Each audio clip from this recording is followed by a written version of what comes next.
When we started preaching in Lokoja, we were using gas lamp to preach crusade. How many of you remember gas lamp? The one you pump. You won't know it here. And since you don't know it, may you never know it. Of course, you can't know it again. It's gone.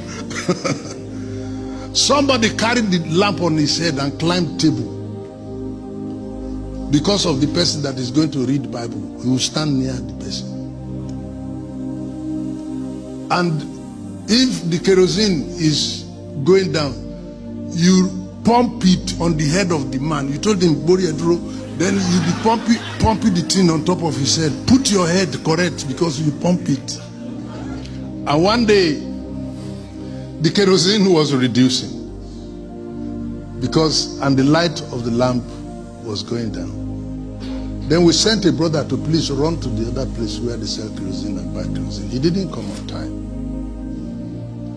He got there, they said the woman went out, but he didn't go far, so the brother stayed for the woman to arrive and bring kerosene. Meanwhile, the light was going down. And the brother just looked around in the days of Omiye and saw a bottle of water and thought it was kerosene.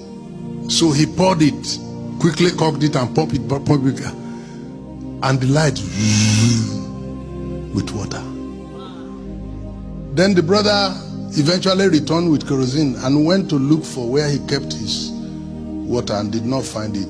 The first thing he asked, who took this water from here?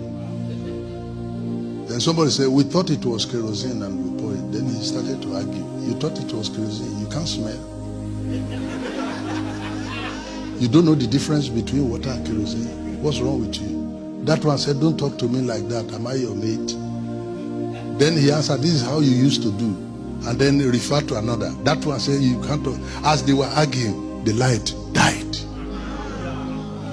Are you able to get a message? As they argued, the light died. In our presence. And when they put water in it, the light was shining. I think Moses Aronsiola was in that meeting. If you see him, you can ask him. Moses Aronsiola, he used to interpret for J.K. Solomon. I worked with Obadari before he died, the last 7 years of his life. He called me one day and said, I have 27 court cases. And this morning I took my phone to look at different court cases. The number of court cases Assemblies of God has. Assemblies of God have a case up to Supreme Court where the Muslims are the one to decide who the General Superintendent of Assemblies of God in Nigeria will be. The Muslims in Supreme Court, they are the ones now to decide who the General Superintendent of Assemblies of God will be. This is not to our credit.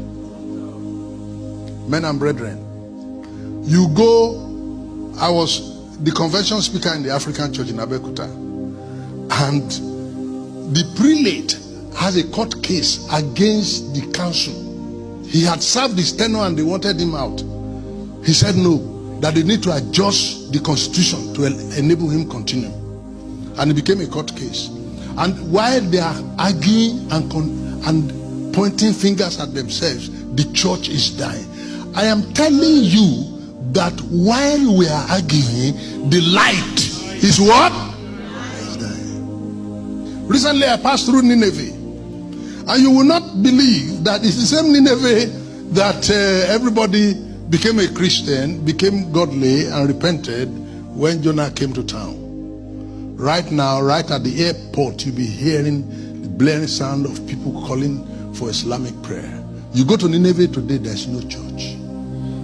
While we are arguing, the light went out.